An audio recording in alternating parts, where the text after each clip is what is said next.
Dans les années 1964-1965, la jeune République centrafricaine est confrontée à d'énormes problèmes. Problèmes économiques et sécuritaires. Le président David Dacko fait appel à son cousin militaire, Jean-Bédel Bokassa, qui eut tout de suite l'idée de le renverser pour, disait-il, contrôler la situation.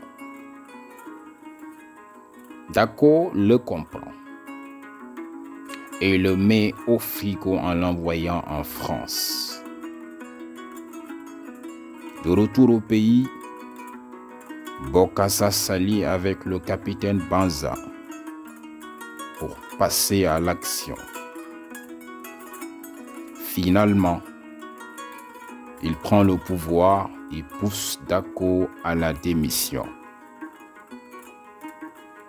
La stratégie de séduction est lancée pour obtenir la validation de la France qu'il aime sans mesure. Au début, Charles de Gaulle est réticent. Après moult tentatives stériles, Bokassa menace de sortir de la zone franc. De Gaulle ne veut pas perdre des alliés qui le servent plus qu'ils ne leur profitent. Il accepte de recevoir Bokassa à l'Élysée. Il le reçoit en héros, avec tout le vocabulaire dithyrambique.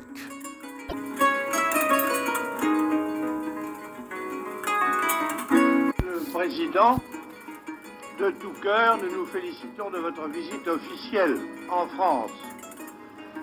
En effet, c'est un signe des rapports de cordialité et de coopération qui nous attachent à l'Afrique. Et puis, nous recevons la jeune République centrafricaine, très chère à la République française. Et enfin, Monsieur le Président, c'est vous que nous avons le plaisir de recevoir. Et nous avons des sentiments de grande amitié pour le chef d'État que vous êtes et de camaraderie éprouvée pour le vaillant officier qui combattit dans nos rangs d'une manière éclatante en Afrique, en Europe et en Asie. Pour Bokassa, la France a entériné son coup d'État. Et il ne cache pas sa joie.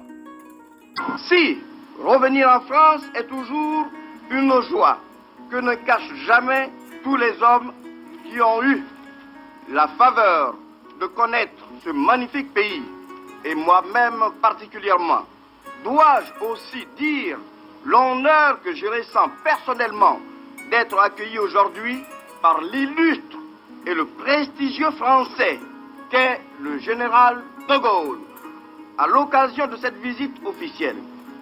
S'il faut ajouter à cela que l'homme du 18 juin 1940, à l'appel historique duquel j'ai moi-même répondu, se trouve être en même temps le libérateur de ma patrie et qu'à ce titre, il lui appartient autant qu'à la sienne, l'on mesurera mieux encore toute l'émotion que j'éprouve en ce moment solennel et mémorable.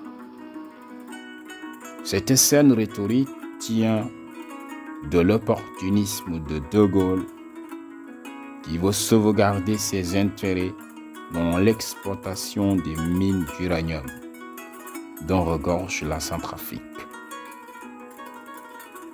Cette parade poétique tient aussi de la mégalomanie de Bokassa qui a beaucoup besoin de la France pour asseoir son pouvoir. Quitte à se reconvertir au christianisme après s'être converti à l'islam, ou même à considérer Charles de Gaulle comme son père.